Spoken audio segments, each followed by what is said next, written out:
ಒಂದೇ ಭಗವಂತ ಪುನಃ ಪುನಃ. ಜೈ ಗುರುದೇವ್. ಪರಮಾರ್ಥ ಚಿಂತಾಮಣಿ ನೋಡ್ತಾ ಇದ್ದೀವಿ. ರಾಮನ ಮತ್ತು ಗುರುಗಳ ಕೃಪಾ ಕಟಾಕ್ಷದಿಂದ ನೋಡೋಕ್ಕೆ ಸಾಧ್ಯ ಆಗ್ತಾ ಇದೆ. ನಾವೇ ನೋಡೋಕ್ಕಾಗೋದೇ ಇಲ್ಲ. ಯಾವ ಕೆಲಸ, ಒಂದು ಹುಲ್ಕಡ್ಡಿ ಪಕ್ಕಕ್ಕೆ ಎತ್ತಿಡಬೇಕಾದ್ರೆ ಆ ರಾಮನ ಅಸ್ತಿತ್ವ ಇಲ್ಲದೆ ಸಾಧ್ಯನೇ ಇಲ್ಲ. ಹಾಗಿದ್ದಾಗ ನಾವು ಅದು ಮಾಡ್ತೀವಿ ಇದು ಮಾಡ್ತೀವಿ ಅಂತಂದರೆ ಅದರಲ್ಲಿ ಅರ್ಥನೇ ಇಲ್ಲ. ರಾಮಕರ್ತ ಅಷ್ಟೇ, ನಾವೊಂದು ಇನ್ಸ್ಟ್ರೂಮೆಂಟು ಅಷ್ಟೇ. ಸೊ ಪರಮಾರ್ಥ ಚಿಂತಾಮಣಿ ನಾವು ನೋಡ್ತಾ ಇದ್ದೀವಿ. ಅದನ್ನು ಸುಲಭವಾಗಿ ಅರ್ಥ ಮಾಡ್ಕೊಳ್ಳೋದಕ್ಕೋಸ್ಕರ ಅರಿವು ಎಲ್ಲಿದೆ, ಅರಿವು ಅಂತಂದ್ರು ಒಂದೇ, ಇರುವಂದ್ರು ಒಂದೇ, ಆನಂದ ಅಂತಂದ್ರು ಒಂದೇ, ನಾನಂದ್ರು ಯಾರು, ಎಲ್ಲವೂ ಒಂದೇ. ಇದನ್ನು ಚಿಂತನೆ ಮಾಡ್ತಾ ಇದ್ದಾರಪ್ಪ ಇವರು. ಅದು ಎಲ್ಲಿದೆ, ಹೇಗಿದೆ, ಅದರ ಗುಣಲೀಲೆಗಳೇನು ಅನ್ನೋದಕ್ಕೆ ವರ್ಣಿಸ್ತಾ ಇದ್ದಾರೆ. ಹೇಳಕ್ಕೆ ಸಾಧ್ಯ ಇಲ್ಲ. ಆದರೂ ತೀರ್ಮಾನಕ್ಕಂತೂ ಬರೋಕ್ಕಾಗೋದಿಲ್ಲ. ಇಂಥದ್ದೇ ಅಂತ ಹೇಳಕ್ಕೆ ಅವ್ರಿಗೆ ಆಗ್ತಾ ಇಲ್ಲ. ಇಷ್ಟೇ. ಈಗ ಹಿಂದೆ ನಾವು ಅವಸ್ಥಾತ್ರಯ ಚಂದ್ರಿಕೆಯಲ್ಲಿ 29 ಜ್ಞಾನವು ಎಲ್ಲಿರುತ್ತದೆ ಅಂತ, ಅದೇ ಜ್ಞಾನ, ಬೆಳಕು, ಅರಿವು, ಇರವು, ಆನಂದ, ನಾನಂದ್ರೆ ಎಲ್ಲ ಒಂದೇ. ಏನು ಹೇಳಿದ್ರು? ಅಲ್ಲೇನಾದರೂ ತೋರ್ಸಕ್ಕೆ ಬಂತ ಇವರಿಗೆ? ತೋರ್ಸಕ್ಕೆ ಬರಲಿಲ್ಲ. ಸುಮ್ಮನೆ ಇಷ್ಟುತ್ತ ಥಿಯರಿ ಹೇಳ್ತಾರೆ ಅಷ್ಟೇ. ಉಚ್ಚೆ ಒಯ್ದಂಗೆ ಎಲ್ಲ ಥಿಯರಿಗಳು ಹೇಳ್ತಾರೆ ಹೊರತು ಇಂಥದ್ದೇ ಅಂತ ನಮ್ಮ ಕನ್ವಿನ್ಸ್ ಆಗೋವಂಗೆ ಯಾರೂ ಹೇಳೋರಿಲ್ಲ. ಸೊ ಹಿಂದೆ ನೋಡಿದ್ದನ್ನು ಸಾರಾಂಶ ಮೆಲ್ಕ್ ಹಾಕ್ಕೊಂಡು ಬೇಗ ಹೋಗಬೇಡ.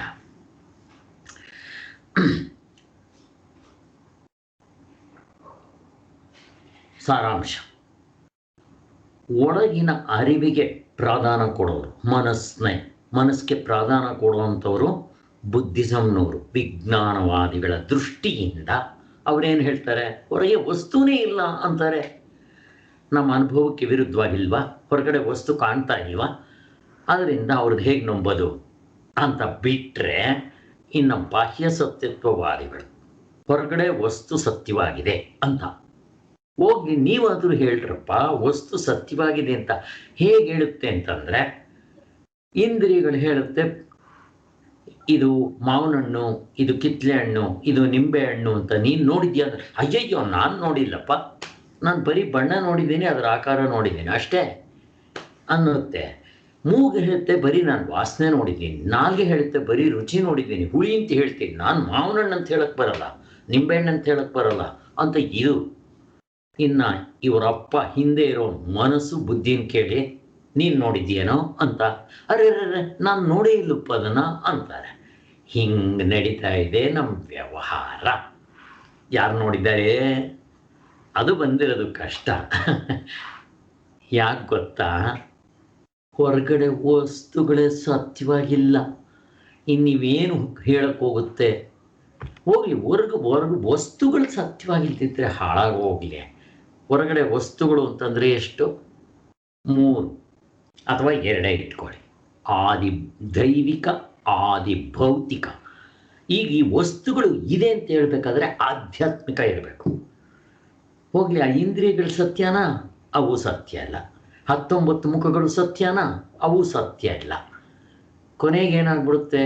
ವ್ಯವಹಾರದ ದೃಷ್ಟಿಯಿಂದ ಇವು ಸಬ್ಜೆಕ್ಟ್ ಆಗಿ ಮಿಕ್ಕಿರೋದು 2 ಆಬ್ಜೆಕ್ಟ್ ಆದರೂ, ಪಾರಮಾರ್ಥ ದೃಷ್ಟಿಯಲ್ಲಿ ನೋಡಿದ್ರೆ ಎಲ್ಲವೂ ಆಬ್ಜೆಕ್ಟೇ.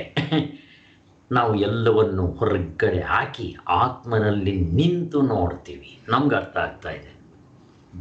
ಬೇರೆಯವ್ರದ್ದು ಅರ್ಥ ಆಗೋದಿಲ್ಲ, ಬೇರೆಯವ್ರಿಗೆ ಅರ್ಥ ಆಗಿಲ್ಲ, ಆಗೋದು ಇಲ್ಲ. ಇಷ್ಟಂತೂ ನಮಗೆ ಗೊತ್ತಾಯಿತು. ಒಟ್ಟಿನಲ್ಲಿ ಅವ್ರದ್ದು ಹೊಂದಲ್ಲ, ಒಳಗಿನ ಸತ್ಯವಾದಿಗಳು ಹೊಂದಲ್ಲ. ಇಷ್ಟು. ಈ ಸಾಮಾನ್ಯಗಳಿಗೆಲ್ಲ ಮೊಟ್ಟ ಮೊದಲನೆಯಾದ ಸತ್ತ ಇರುವ ಇನ್ನಿವರು ಯಾರೋ ವೈಶೇಷಿಕರು. ಸ್ವಾಮಿ ವಸ್ತುಗಳು ಇರುತ್ತೆ, ದ್ರವ್ಯ ಗುಣ ಕರ್ಮ ಅಂತ ಇಷ್ಟುದ್ದ ಥಿಯರಿ ಹೇಳಿದ್ರು. ವಸ್ತು ಇರಬೇಕಾದ್ರೆ ಅದರ ಗುಣಗಳಿಂದ ಹೇಳಬೇಕು ಅಂತ, ಅದರ ಕರ್ಮದಿಂದ ಹೇಳಬೇಕು. ಅವೆಲ್ಲ ಫೇಲ್ಯೂರ್ ಆಯಿತು. ಕೊನೆಗೆ ಸಾಮಾನ್ಯ ವಿಶೇಷದಿಂದ ಹೇಳಬೇಕು ಅಂತ ಬಂದರು, ಅದು ಫೇಲ್ಯೂರೇ. ಇವರು ಹೇಳೋದು ಸಾಮಾನ್ಯ. ಎಲ್ಲ ವಸ್ತುಗಳಲ್ಲೂ ಒಂದು ಹಾಸು ಹೊಕ್ಕಾಗಿರೋ ಸಾಮಾನ್ಯ ಇರುತ್ತೆ. ಹೇಗೆ ಬಟ್ಟೆಗಳಲ್ಲಿ ನೂಲು ಹಾಸು ಹೊಕ್ಕಾಗಿರುತ್ತಲ್ವ, ಹಾಗೆ ವಸ್ತುಗಳಲ್ಲೆಲ್ಲ ಸಾಮಾನ್ಯ ಸತ್ತ ಹಾಸು ಹೊಕ್ಕಾಗಿರುತ್ತೆ. ಆದ್ದರಿಂದ ವಸ್ತುಗಳು ನಮಗೆ ಕಾಣುತ್ತೆ, ಅನುಭವಕ್ಕೆ ಬರುತ್ತೆ ಅಂತ ಹಿಂಗೆ ಏನೇನೋ ಹೇಳ್ತಾ ಇದ್ರು. ಯಾವುದು ಒಟ್ಟಿನಲ್ಲಿ ನಿಲ್ಲಿಲ್ಲ, ಇವರು ಯಾವುದು ತೋರ್ಸಕ್ಕೆ ಬರಲಿಲ್ಲ. ಅದಕ್ಕೋಸ್ಕರ ಅವ್ರದ್ದು ಬಿಟ್ಟು ಇನ್ನು ಜ್ಞಾನದ ವಿಷಯ ಕುರಿತು ಮಾತಾಡಕ್ಕೆ ಬರ್ತಾ ಇದ್ದಾರೆ. ಜ್ಞಾನ ಎಲ್ಲಿ, ಜ್ಞಾನ ಹೇಗಿರುತ್ತೆ, ಜ್ಞಾನ ಎಲ್ಲಿರುತ್ತೆ, ಜ್ಞಾನ ಅಂದರೆ ಏನು ಅನ್ನೋದನ್ನ ಈ ಚಾಪ್ಟರ್ನಲ್ಲಿ ಹೇಳ್ತಾ ಬಂದರು. ಕೆಲವರು ಏನು ಮಾಡ್ತಾರೆ, ಜ್ಞಾನ ಅಂತಂದರೆ ಅದು ಅರಿವು ಅಥವಾ ಜ್ಞಾನ, ಬೆಳಕು, ಅದನ್ನು ಧರ್ಮ ಅಂತ ಹೇಳೋರು ಕೆಲವರು. ಅರಿವು ಧರ್ಮವೆಂದು ನನಗೆ ಅರಿವಾಯಿತು ಅಂತ ಹೇಳ್ತೀವಲ್ಲ, ನಾನನ್ನೋದು ಧರ್ಮಿ, ಧರ್ಮಿ. ನಾನು ಅಂತನ್ನೋದು ಮುಖ್ಯ, ಅರಿವು ಅಂತನ್ನೋದು ನನಗಿಂತ ಕೆಳಗಡೆ ಸೆಕೆಂಡ್ರಿ. ಅದು ಧರ್ಮ ಆದರೆ ನಾನು ಧರ್ಮಿ ಅಂತ, ಸಾಕ್ಷಿ ಸಾಕ್ಷ್ಯ ಅಂತೀವಲ್ಲ ಹಾಗೆ ಅಂತ ಕೆಲವರು ಹೇಳೋರು. ಇನ್ನು ತಾರ್ಕಿಕರವಾದದ್ದಲ್ಲ ಅವರೇನು ಹೇಳೋದು, ಆತ್ಮವಾದಿಗಳವರು. ಇಂದ್ರಿಯಗಳು ಮನಸ್ಸು ಹೊರಗಡೆ ಇರುತ್ತೆ, ಹಿಂತಡಿಕೆ ಆತ್ಮ ಇರ್ತಾನೆ. ಆದ್ದರಿಂದ ಆ ಅರಿವು ಅಥವಾ ಜ್ಞಾನ ಅನ್ನೋದು ಆತ್ಮನ ಧರ್ಮ ಅಂತ ಹೇಳೋದು. ಇವ್ರು ಹೇಳೋದು, ಯಾವಾಗ ನೀವು ಆತ್ಮನಿಗೆ ಧರ್ಮ ಅಂತ ಕರಿತೀರೋ, ಧರ್ಮ ಅಧರ್ಮಗಳು ದ್ವಂದ್ವಗಳಾಯಿತು. ಆದ್ದರಿಂದ ಅದು ಆತ್ಮ ಆಗಕ್ಕೆ ಸಾಧ್ಯನೇ ಇಲ್ಲ. ಆತ್ಮನಲ್ಲಿ ಧರ್ಮ ಅಧರ್ಮ, ಒಳಗೆ ಹೊರಗೆ, ಈ ದ್ವಂದ್ವಗಳು, ಸುಖ ದುಃಖ ಶೋಕ ಮೋಹ ಪ್ರಶ್ನೆನೇ ಬರೋಲ್ಲ. ಇವರು ಆತ್ಮನಿಗೆ ಧರ್ಮ ಗುಣಗಳಿವೆ ಅಂತ ಹೇಳೋದು. ಆದ್ದರಿಂದ ಇವ್ರದ್ದು ಫೇಲ್ಯೂರೆ. ಕೊನೆಗೇನಾಯಿತು, ಇವ್ರ ಪ್ರಕಾರ ಜ್ಞಾನ ಅಂತನ್ನೋದು ವಿಷಯವೂ ಅಲ್ಲ, ಅದು ಆಬ್ಜೆಕ್ಟ್ ಅಲ್ಲ ಅಂತಾರೆ. ಹೋಗಲಿ, ಅದು ವಿಷಯನ, ಅದು ಅಲ್ಲಪ್ಪ, ವಿಷಯವೂ ಅಲ್ಲದ ವಿಷಯಿಯೂ ಅಲ್ಲದ ಅಂಥ ಒಂದು ವಸ್ತು ಯಾವುದಾದ್ರೂ ಇರೋದಕ್ಕೆ ಸಾಧ್ಯನಾ ಅಂತ ಪ್ರಶ್ನೆ ಬರುತ್ತಲ್ಲಿ. ನಮಗೆ ಪ್ರಶ್ನೆ ಇಲ್ಲ, ನಮಗೆ ಗೊತ್ತಾಗಿದೆ. ಇವರಿಗೆ ಅದಕ್ಕೆ ಉತ್ತರ ಕೊಡೋಕ್ಕೆ ಬರೋಲ್ಲ ಅವ್ರಿಗೆ. ನಿಜ, ಆತ್ಮ ಏನು, ವಿಷಯವೂ ಅಲ್ಲ ವಿಷಯಿಯೂ ಅಲ್ಲ. ನಮಗೆ ಗೊತ್ತಿದೆ, ನಾವು ಒಪ್ಕೊಂಡ್ಬಿಡ್ತೀವಿ. ಅಲ್ಲ ಸ್ವಾಮಿ, ಈಗ ನಾನೊಂದು ಪ್ರಶ್ನೆ ಕೇಳ್ತಾ ಇದ್ದೀನಿ ಇಲ್ಲಿ.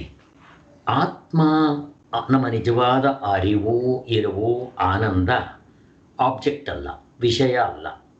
ವಿಷಯಿ ಯಾಕಾಗಬಾರ್ದು? ಸಾಕ್ಷಿ ಅಂತ ಹೇಳ್ತೀವಲ್ವಾ, ವಿಷಯಿ ಯಾಕಾಗಬಾರ್ದು?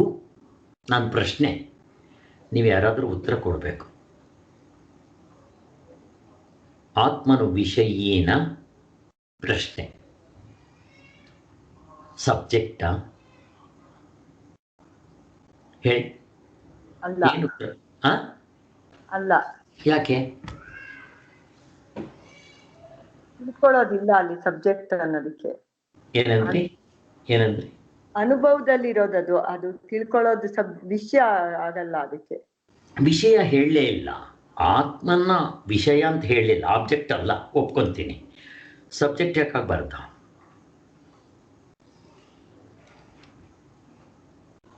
ಸಾಕ್ಷಿ ಯಾಕಾಗಬಾರ್ದು? ಸಾಕ್ಷಿನೇ ಅದು ಆತ್ಮ. ಹಾ, ಆತ್ಮ ಸಾಕ್ಷಿನಾ? ಸಾಕ್ಷಿನೇ. ಗಾರ್ಡನ್ ಇದ್ರೆ ಅಲ್ಲಿ ಆತ್ಮ ಇರ್ತಾನೆ, ಆದ್ರೆ ಎದುರುಗಡೆ ಯಾವುದಿದೆ? ಸಾಕ್ಷ್ಯ ಇಲ್ಲ. ಮತ್ತೆ ಇಲ್ದೇ ಇದ್ಮೇಲೆ ಅವನಿಗೆ ಸಾಕ್ಷಿ ಅನ್ನೋ ಹೆಸರು ಹೇಗೆ ಬಂತು? ನೋಡ್ರಿ, ಎದ್ಮೇಲೆ ಗೊತ್ತಾಗುತ್ತಲ್ಲ ನಮ್ಗೆ ಎದ್ದ ಸಾಕ್ಷಿ. ಮೇಲೆ ಗೊತ್ತಾಗ್ಲಿ, ನಿದ್ದೆಲ್ಲಿ ನಾನು ಕೇಳೋದು ಹೆಂಗಿದೆ ನೋಡ್ರಿ. ಅಲ್ಲಿಗೆ ಆತ್ಮನು ವಿಷಯವೂ ಅಲ್ಲ, ಸಾಕ್ಷಿಯೂ ಅಲ್ಲ. ದ್ವಂದ್ವಗಳು ಇಲ್ಲವೇ ಇಲ್ಲ, ಅವನಲ್ಲಿ ಇರಬಾರ್ದು. ವಿಷಯ, ಆಬ್ಜೆಕ್ಟ್ ಅಂಡ್ ಸಬ್ಜೆಕ್ಟ್, ವಿಷಯ ವಿಷಯಿ ಎರಡೂ ಅಲ್ಲ, ಎರಡವನ್ನು ಮೀರಿರೋನು. ಹೆಂಗಿದೆ ನೋಡ್ರಿ, ಒಪ್ಕೊಂತೀರಾ? ಹಾ, ಒಪ್ಕೊಳ್ತೀವಿ. ಹೇಗೆ ಒಪ್ಕೊಂತೀರಾ? ಹೇಗೆ ಒಪ್ಕೊಂತೀರಾ? ಎಚ್ಚರದಲ್ಲಿ ವಸ್ತುನೂ ಇದೆ, ನನ್ನ ಎದುರುಗಡೆ ಆಬ್ಜೆಕ್ಟ್ಸ್ ಇದೆ, ನಾನು ಸಾಕ್ಷಿಯಾಗಿದ್ದೀನಿ ಎಚ್ಚರದಲ್ಲಿ, ನೀವೇ ಹೇಳಿದ್ರಿ. ಮತ್ತು ಯಾಕೆ ಒಪ್ಕೋಬಾರ್ದು? ಯಾಕೆ ಒಪ್ಕೋಬಾರ್ದು? ನಾನು ಕೇಳ್ತೀನಿ ಇವಾಗ ನಿಮ್ಮನ್ನೇ. ಎರಡೂ ಇದೆಯಲ್ವಾ? ಎರಡೂ ಇದ್ಮೇಲೆ ಅಲ್ಲಿ ಸಾಕ್ಷಿ ಎರಡೂ ಇದೆ ಅಂತ ಆಯಿತು. ಎಚ್ಚರದಲ್ಲಿ ನಾನಿದ್ದೀನಿ, ಅನುಭವ, ಎದುರುಗಡೆ ವಸ್ತು ಇದೆಯೋ ಇಲ್ವೋ?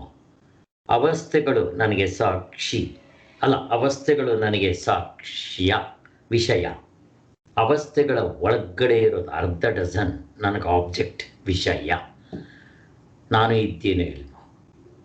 ಸೊ ಅಲ್ಲಿಗೆ ಸಬ್ಜೆಕ್ಟ್ ಆಬ್ಜೆಕ್ಟ್ ಎರಡೂ ಇದೆ ಅಂತ ಆಯ್ತು. ನಿದ್ದೆಯಲ್ಲಿ ಇಲ್ದಿದ್ರೆ ಹೋಗಲಿ, ಎಚ್ಚರದಲ್ಲಿ ಇದೆಯೋ ಇಲ್ವೋ? ನಾನು ಅವಾಗ ಹಂಗೆ ಹೇಳ್ತೀನಿ. ಯಾಕೆ ಒಪ್ಕೋಬಾರ್ದು?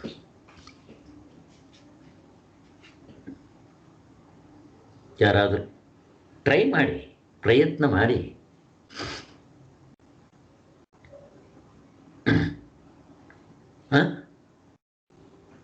ಗಾಢ ನಿದ್ರೆಯಲ್ಲಿ ಏನು ಇರ್ಲಿಲ್ವಲ್ಲ.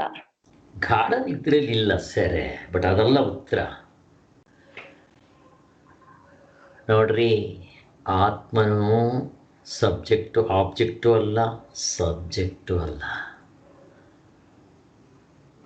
ಯಾವಾಗ ಎಚ್ಚರದಲ್ಲಿ ಆತ್ಮನ, ಗಾಢ ನಿದ್ರೆಯಲ್ಲಿ ಆತ್ಮ ಒಬ್ಬನೇ ತಾನೇ ಇರೋದು, ಕರೆಕ್ಟ್ ತಾನೆ? ಒಬ್ಬನೇ ತಾನೇ ಇರೋದು, ಅವನ ಎದುರುಗಡೆ ಆಬ್ಜೆಕ್ಟ್ಸ್ ಇಲ್ಲ ತಾನೆ? ಇಲ್ಲ. ಹಾಗಾದ್ರೆ ಎಚ್ಚರದಲ್ಲಿ ಇದೆಯಾ ಆಬ್ಜೆಕ್ಟ್ಸು? ಎಚ್ಚರದಲ್ಲೂ ಇಲ್ಲ, ತೋರ್ತಾ ಇದೆ ಅಷ್ಟೇ. ಹಂಗಿಟ್ಕೋಬೇಕು. ಏನಾದರೂ ಎಚ್ಚರದಲ್ಲಿ ಆಬ್ಜೆಕ್ಟ್ಸ್ ಇದೆ, ಆಬ್ಜೆಕ್ಟ್ಸ್ ಅಂದರೆ ಎಲ್ಲ ಅವಸ್ಥೆಯಿಂದ ಹಿಡಿದು, ಅವಸ್ಥೆ ಆಬ್ಜೆಕ್ಟ್, ಅವಸ್ಥೆ ಒಳಗಿರೋದು ಆಬ್ಜೆಕ್ಟ್. ನೀವೇನಾದರೂ ಹಂಗೆ ಹೇಳಿದ್ರೆ, ಸ್ವಾಮಿ ಹಗ್ಗನೂ ಇದೆ, ಹಾವು ಇದೆ ಅಂತ ಹೇಳ್ದಂಗೆ ಆಗುತ್ತೆ. ಒಪ್ಕೊಳ್ಳಿ, ಹಾವಿದೆ ಅಂತ ಒಪ್ಕೊಳ್ರಿ, ನೀವು ಒಪ್ಕೊಳ್ಳಿ ನೋಡೋಣ. ಹೆಂಗಿದೆ ನೋಡ್ರಿ, ಇದು ಹಿಂದಕ್ಕೆ ಹೋಗೋದು ಅನ್ನೋದು ಇದು. ಎಲ್ಲ ಅಧ್ಯಾರೋಕ್ತಿಯಿಂದ ತಗೊಂಬಂದು ಹೇಳ್ತಾ ಬರ್ತಾರೆ, ಚೆನ್ನಾಗಿ ಗಮನಿಸ್ಬೇಕು. ಹಾಗಾದರೆ ಘಡನಿದ್ರೆಯಲ್ಲಿ ಆತ್ಮನ್ನ ಸಾಕ್ಷಿ ಅಂತ ಅಂದ್ರಲ್ಲ, ಅಂದರೆ ಎಚ್ಚರದ ದೃಷ್ಟಿಯಿಂದ ಹೇಳಿದ್ದು. ಎಚ್ಚರದ ದೃಷ್ಟಿಯಲ್ಲಿ ಸಾಕ್ಷಿ ಸಾಕ್ಷ್ಯ ಇರುತ್ತೆ. ಆ ದೃಷ್ಟಿಯಿಂದ ಅಲ್ಲಿ ಹೇಳಿದ್ರು. ಅಲ್ಲಿ ನಿಜವಾಗ್ಲೂ ಸರಿಯಾಗಿ ನಾವು ಚಿಂತನೆ ಮಾಡಿದ್ರೆ ಆತ್ಮನ್ನ ಸಾಕ್ಷಿ ಅಂತ ಹೇಳದೆ ತಪ್ಪು. ಯಾಕೆ? ಎಚ್ಚರ ತನಬೇಕಾದ್ರೆ ಹೇಳಿ. ಯಾಕೆ? ಅವನ ಎದುರುಗಡೆ ವಸ್ತು ಇದೆ, ಆದ್ದರಿಂದ ವಸ್ತುನೂ ಇದೆ, ಸಾಕ್ಷಿನೂ ಇದೆ. ಬಟ್ ನಾವು ವಸ್ತು ಇದೆ ಅಂತಂದರೆ, ಒಡವೆ ಇದೆ, ಸತ್ಯವಾಗಿದೆಯಾ? ಅಷ್ಟೇ ನಾನು ಕೇಳೋದು ಪ್ರಶ್ನೆ. ನಮಗೆ ಗೊತ್ತು ಉತ್ತರ. ಒಡವೆ ಇದೆ, ಸತ್ಯವಾಗಿದೆಯಾ? ವ್ಯವಹಾರಕ್ಕೆ ಉಪಯೋಗಿಸ್ತಾ ಇದ್ದೀರಲ್ವೋ? ಹೆಸರಿದೆ, ರೂಪ ನಾಮ ಕ್ರಿಯಾ ಎಲ್ಲ ಉಂಟು, ಹಾಗೆ ತಗೋಬೇಕು. ಹುಸಿ ತೋರಿಕೆ ನಿಜವಾಗ್ಲೂ ಇಲ್ಲ ಆತ. ಅದೇ ರೀತಿ ಗಾಢ ನಿದ್ರೆಯಲ್ಲಿ ವಿಷಯಗಳು ಇಲ್ಲದೇ ಇದ್ದ ಮೇಲೆ ಸಬ್ಜೆಕ್ಟ್ ಇದೆ ಅಂತಂದರೆ ಅರ್ಥ ಎಂಥದ್ದು? ಇಲ್ಲ, ಹೊಂದೋದಿಲ್ಲ. ಎಚ್ಚರದಲ್ಲೂ ಹಾಗೆ, ಕನಸಲ್ಲೂ ಹಾಗೆ. ಆತ್ಮಸತ್ ಬ್ರಹ್ಮ ಸತ್ಯ, ಜಗತ್ತು ಮಿಥ್ಯ ಅಂತ ಹೇಳಿದ್ದು ಹೀಗೆ ಹೊಂದುತ್ತೆ ಅಂತ. ಇರಲಿ, ಇಲ್ಲಿ ಯಾಕೆ ಈ ವಿಚಾರ ಇಷ್ಟೊಂದು ಹೇಳಕ್ಕೆ ಬಂದ್ವಿ ಅಂದರೆ, ಅಲ್ಲಿ ಇವರು ವಿಷಯವೂ ಅಲ್ಲದ, ವಿಷಯಿಯೂ ಅಲ್ಲದ ತತ್ವವನ್ನು ಊಹಿಸೋಕ್ಕೆ ಬರೋ ಹಾಗಿರಲ್ವೇ? ನೋಡ್ರಿ ಹೇಗಿದೆ ಅಂಥ ಆತ್ಮತತ್ವ. ಅದು ವಿಷಯವೂ ಅಲ್ಲ, ವಿಷಯಿಯೂ ಅಲ್ಲ, ಆಬ್ಜೆಕ್ಟು ಅಲ್ಲ, ಸಬ್ಜೆಕ್ಟು ಅಲ್ಲ. ಆಬ್ಜೆಕ್ಟ್ ಆ್ಯಂಡ್ ಸಬ್ಜೆಕ್ಟ್ ದ್ವಂದ್ವಗಳಿದ್ದಂಗೆ, ಸುಖ ದುಃಖ ದ್ವಂದ್ವಗಳಿದ್ದಂಗೆ. ಅದು ವಿಷಯ ವಿಷಯಿಗಳನ್ನು ಮೀರಿರುತ್ತೆ ಅಂತ. ಸೊ ಇಷ್ಟು ನಾವು ಹಿಂದೆ ನೋಡ್ಕೊಂಡ್ವಿ. ಇನ್ನು ಮುಂದಕ್ಕೆ ಹೋಗೋಣ. ಈ ಸೈಂಟಿಸ್ಟ್ಗಳು, ಭೌತಿಕಜ್ಞರು ಅವರೇನು ಹೇಳ್ತಾರೆ, ಒಂದಿಷ್ಟುದ್ದ ಥಿಯರಿ ಹೇಳ್ತಾರೆ. ಅವರು ಏನು ಹೇಳ್ತಾರೆ? ಅವ್ರು ಹೇಳೋದು, ಸ್ವಾಮಿ ಮೊದಲು ಅಮೀಬಾ ಅಂತಿತ್ತು, ಅಮೀಬಾಯಿಂದ ಮುಂದಕ್ಕೆ ಹಾಗೆ ಬಂದಿದ್ದೆ, ಹೀಗೆಲ್ಲ ಬಂತು. ಮೊದಲು ಗಿಡಗಳಿತ್ತು, ಗಿಡಗಳಿಂದ ಅಮೀಬಾ ಪ್ರಾಣಿಗೆ ಬಂತು, ಆ ಸಿಂಗಲ್ ಸೆಲ್ ಅನಿಮಲ್ ಅಂತ. ಅದು ಹಾಗೇ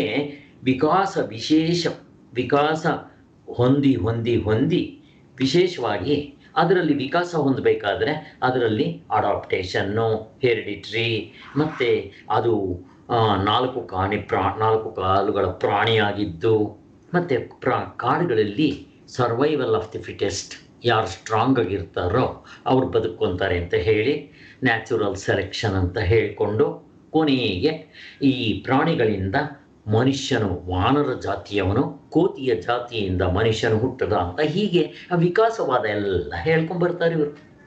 ಆದ್ದರಿಂದ ಅರಿವು ಅನ್ನೋದು ಒಂದು ಶರೀರದ ಒಂದು ಧರ್ಮ ಅಂತ ಹೇಳ್ಕೊಂಬಂದ್ರು ಅವರು. ಹಂಗೆಲ್ಲ ಏನೇನೋ ಹೇಳ್ಕೊಂಬಂದರು, ಅವ್ರದ್ದು ಏನೂ ಓದೋದಿಲ್ಲ. ಯಾಕೆ?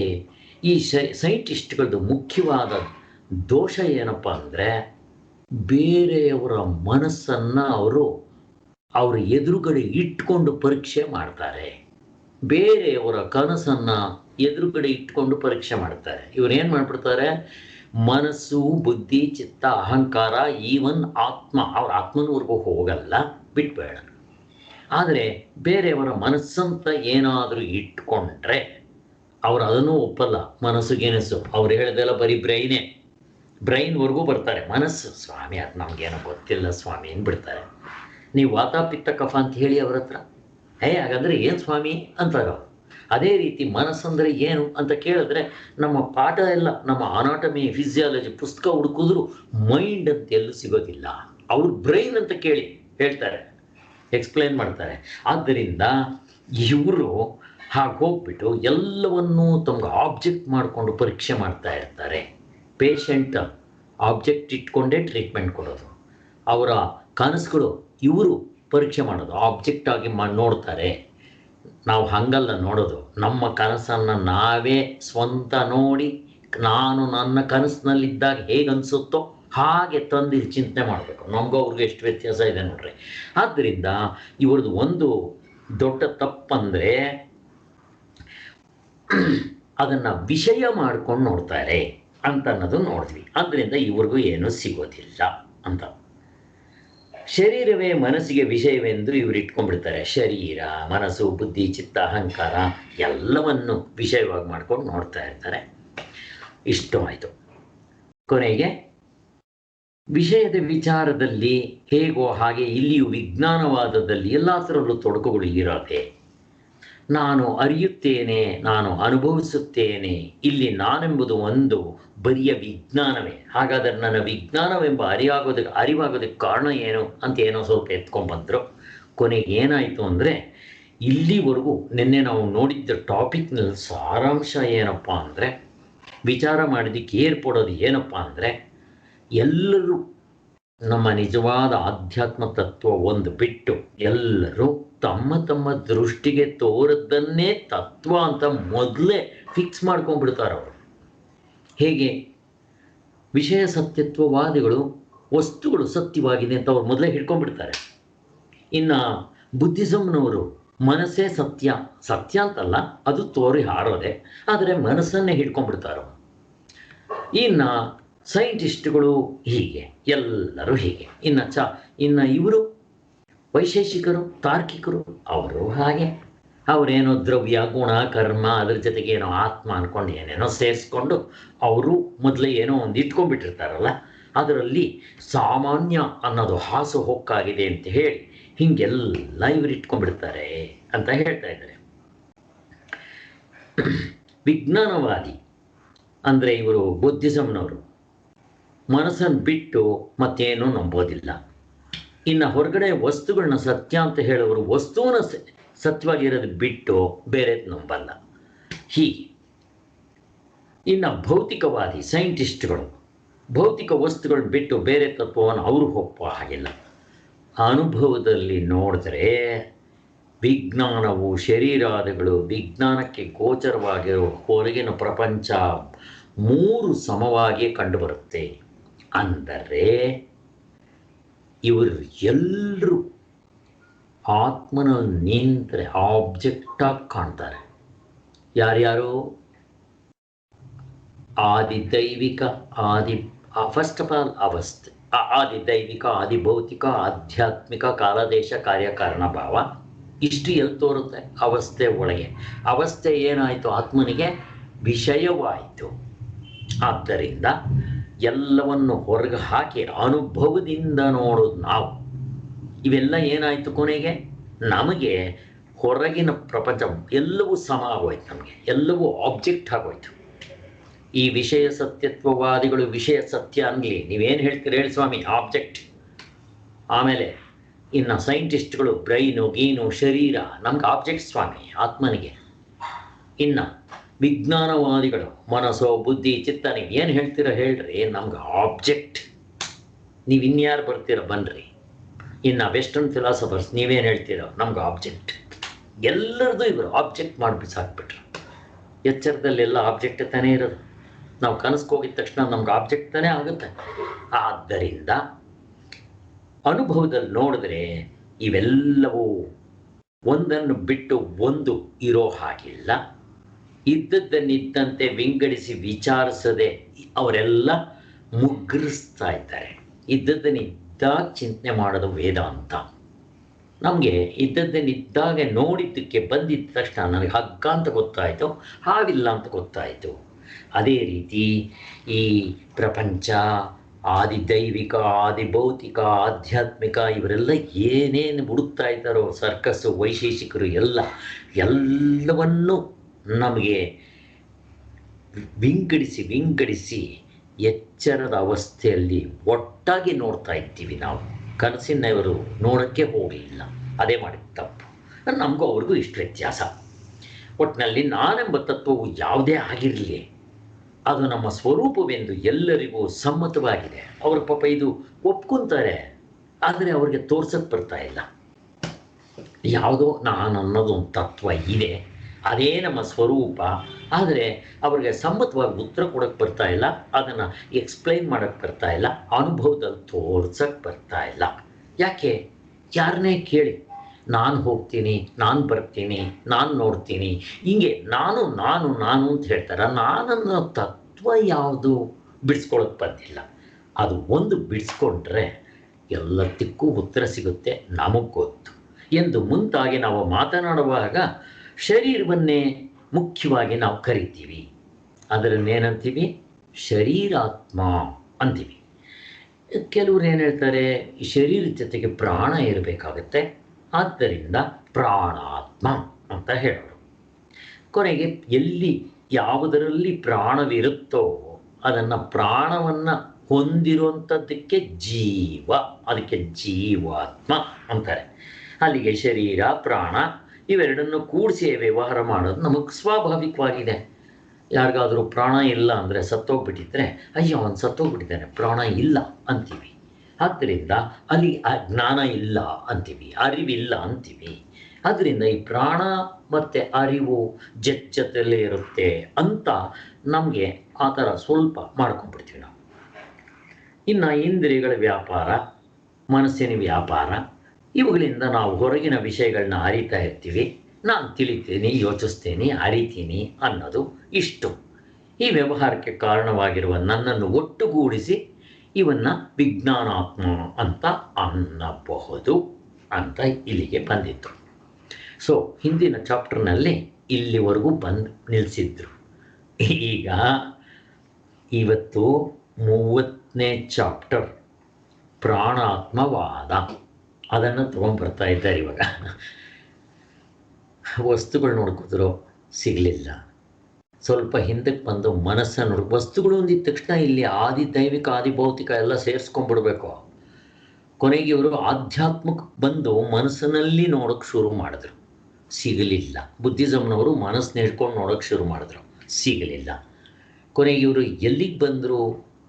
ಪ್ರಾಣ ಇದ್ದರೆ ತಾನೇನಪ್ಪ ನಮಗೆ ಅರಿವಾಗಬೇಕಾದ್ರೆ, ವ್ಯವಹಾರ ಮಾಡಬೇಕಾದ್ರೆ ಅದಕ್ಕೇನಾದರೂ ಪ್ರಾಣಾತ್ಮನಲ್ಲಿ ಏನಾದರೂ ಸಿಗುತ್ತಾ ಅಂತ ಪ್ರಾಣಾತ್ಮದ ಪರೀಕ್ಷೆಗೆ ಬಂದಿದ್ದಾರೆ. ಈಗ ಅದನ್ನು ನೋಡಬೇಡ. ಇವಾಗ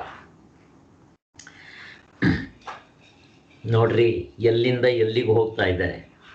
ಇದು ಟಾಪಿಕ್ ಶುರುವಾಗಿದ್ದು ಎಲ್ಲಿ? ಅರಿವು, ಬೆಳಕು, ಕಣ್ಣು, ಜ್ಯೋತಿ, ಅಲ್ಲಿ ಶುರುವಾಯಿತು. ಅಲ್ಲಿಂದ ಎಷ್ಟು ಹುಡುಕಿದ್ರೂ ಸಿಗ್ತಾ ಇಲ್ಲ. ಈಗ ಪ್ರಾಣಾತ್ಮನ ಹಿಡ್ಕೊಳ್ಳೋಕೆ ಹೋಗ್ತಾ ಇದ್ದಾರೆ. ನಮ್ಮ ದೇಶದ ತಾರ್ಕಿಕರು ಮತ್ತು ಈ ವೆಸ್ಟರ್ನ್ ಫಿಲಾಸಫರ್ಸು, ಸೈಂಟಿಸ್ಟ್ಗಳು ಅಭಿಪ್ರಾಯ ಸ್ವಲ್ಪ ಮಟ್ಟಿಗೆ ಎಲ್ಲ ಕೊಟ್ಟಿದ್ದಾಯಿತು. ಈಗ ನಾವು ಜನರಲ್ಲಾಗಿ ಹೇಳುವಾಗ ಶರೀರ, ಮನಸ್ಸು ಅಂತ ಹೇಳಿದ ಮೇಲೆ ಪ್ರಾಣ ಇದ್ದರೆ ತಾನೇ ಇದಕ್ಕೆ ಬೆಲೆ. ಆದ್ದರಿಂದ ಪ್ರಾಣ ನಮ್ಮಲ್ಲಿ ಪಂಚಕೋಶಗಳು ಹೇಳ್ತೀವಿ. ಅನ್ನಮಯ ಶರೀರ, ಪ್ರಾಣಮಯ. ಅನ್ನಮಯ ಇದೆ, ಪ್ರಾಣ ಇಲ್ಲ, ಉಸಿರಿಲ್ಲ. ಅದನ್ನೇನಂತೀವಿ ನಾವು?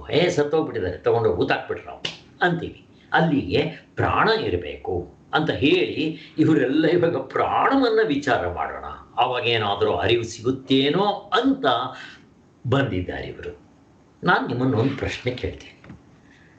ಪ್ರಾಣವನ್ನು ವಿಚಾರ ಮಾಡೋದರಿಂದ ನಮ್ಮ ನಿಜವಾದ ಅರಿವು ತೇಲುತ್ತಾ, ನಮ್ಗೆ ಅರ್ಥ ಸಿಗುತ್ತಾ, ಗೊತ್ತಾಗುತ್ತಾ ಅಂತ ನಾನು ಪ್ರಶ್ನೆ ಕೇಳ್ತಾ ಇದ್ದೀನಿ. ಇಲ್ಲ. ಯಾಕೆ? ಯಾಕೆ?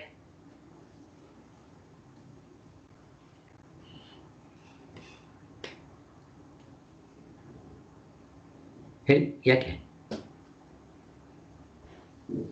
ಹಲೋ, ಇನ್ಯಾರಾದರೂ ಟ್ರೈ ಮಾಡಿ. ಯಾಕೆ?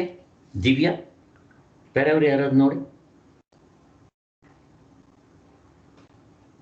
ಪ್ರಾಣನು ಆಬ್ಜೆಕ್ಟ್, ಅದಕ್ಕೆ ಅಷ್ಟೇ ನೋಡ್ರಿ. ಇಲ್ಲಿವರೆಗೂ ಇವರೆಲ್ಲ ಆಬ್ಜೆಕ್ಟ್ ಮಾಡ್ಕೊಂಡು ನೋಡ್ತಾ ಇದ್ದಾರೆ, ಸಿಗ್ತಾ ಇಲ್ಲ. ಪ್ರಾಣವನ್ನು ನೋಡ್ಕಿದ್ರೆ ಸಿಗುತ್ತಾ ಅಂತ ಹುಡುಕ್ತಾ ಇದ್ದಾರೆ. ಶರೀರ ಆಬ್ಜೆಕ್ಟ್, ಪ್ರಾಣ ಆಬ್ಜೆಕ್ಟ್. ಪ್ರಾಣ ಹೇಗೆ ಆಬ್ಜೆಕ್ಟು ಹೇಳಿ? ಯಾರಾದರೂ ಹೇಳಿ, ಪ್ರಾಣ ಆಬ್ಜೆಕ್ಟ್ ಹೆಂಗಾಗುತ್ತೆ? ನಾವು ಉಸಿರಾಡ್ತಿದ್ದೀನಿ ಗೊತ್ತಾಗುತ್ತೆ ನನ್ಗೇನೆ, ಬೇಗ ಆಡ್ತಿದ್ದೀನಿ ಆ ಥರ ಗೊತ್ತಾಗುತ್ತಲ್ಲ ಉಸಿರಾಡ್ತಾ ಇರೋದು. ಗೊತ್ತಾಗುತ್ತೆ. ಅಲ್ಲಿ ಏನಾಯಿತು? ಆಬ್ಜೆಕ್ಟ್ ಆಯಿತು. ಮತ್ತು ಯಾವುದು ಆಬ್ಜೆಕ್ಟೋ ಅದ್ರ ಗುಣ ಏನು?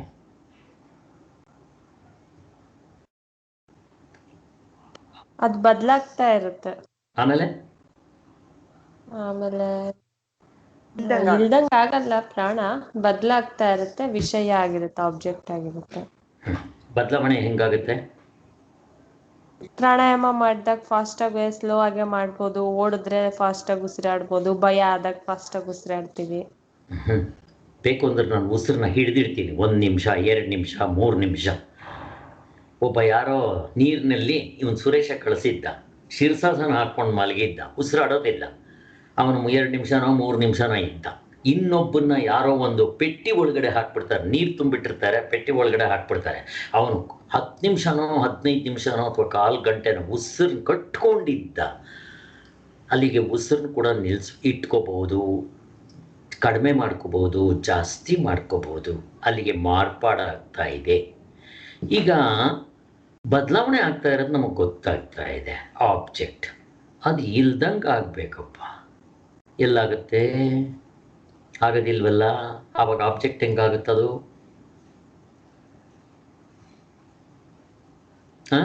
ಇದಕ್ಕೇನು ಮಾಡ್ತೀರಾ?